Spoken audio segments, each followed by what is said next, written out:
Bonjour Anthony. Bonjour. La marine américaine a-t-elle escorté un pétrolier dans le détroit d'Ormuz? C'était une annonce faite hier, rapidement démentie par le Pentagone et depuis, il faut bien dire, la confusion règne. Oui, tout est parti effectivement de cette déclaration du secrétaire américain à l'énergie Chris Wright hier donc sur son compte X qui nous dit ceci que la marine américaine a escorté avec succès un pétrolier à travers le détroit d'Ormuz, on le rappelle stratégique pour le transport du pétrole et du gaz, on va y revenir dans un instant. Une mesure, précise-t-il, pour que la continuité de l'approvisionnement des marchés mondiaux en pétrole soit garantie, et ce sans fournir de détails. Un poste qui a depuis été supprimé sans aucune raison, sans non plus que le principal intéressé ne s'exprime à nouveau à ce sujet. En revanche, Karoline Leavitt, la porte-parole de la Maison-Blanche, elle a été sollicitée à ce sujet en point presse quelques minutes après la publication de ce post X, et voici sa réponse.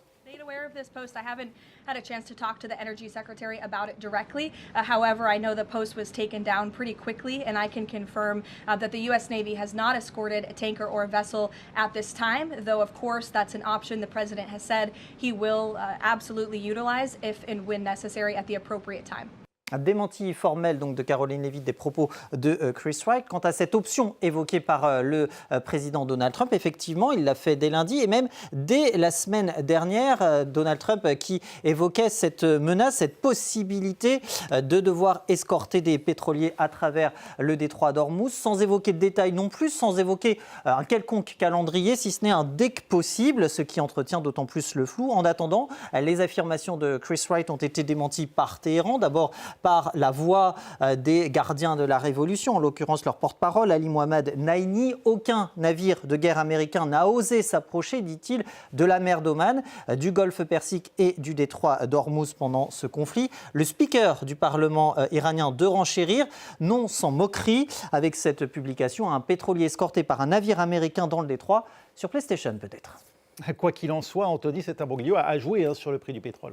Oui, le détroit d'Ormuz, je vous le rappelle, c'est cette voie maritime stratégique où transite quelques 20-25% du pétrole mondial et qui, depuis le début de la guerre au Moyen-Orient, est quasiment à l'arrêt. Dans la foulée, des déclarations de Wright pour un poste qui ne sera resté finalement en ligne que quelques dizaines de minutes, eh bien, ça suffit pour faire dégringoler ou en tout cas vaciller le prix du pétrole. Le 10 mars, donc au moment de la publication, peu après 13 heures, la publication du poste, le prix du baril est à quelques 85 $. Au moment de la publication du poste, il dégringole pour atteindre 82 $ le baril. Une fois l'annonce démentie, il remonte pour atteindre quelques 86%. De quoi faire dire au chef de la diplomatie iranienne, Abbas Araghchi, que les États-Unis cherchent à jouer avec les marchés.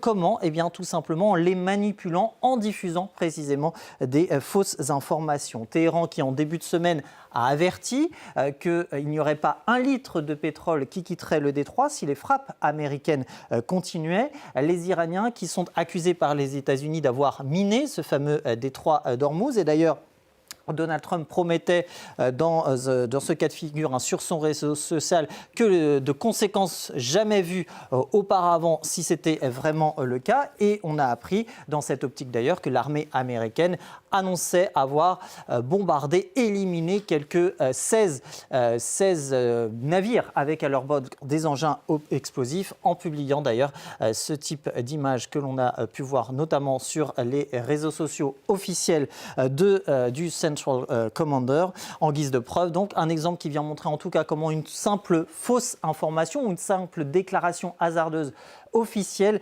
vient ajouter de l'huile sur le feu que les attaques, les menaces réciproques ont déjà contribué à allumer largement. Merci Anthony Saint-Léger, c'était Info Intox.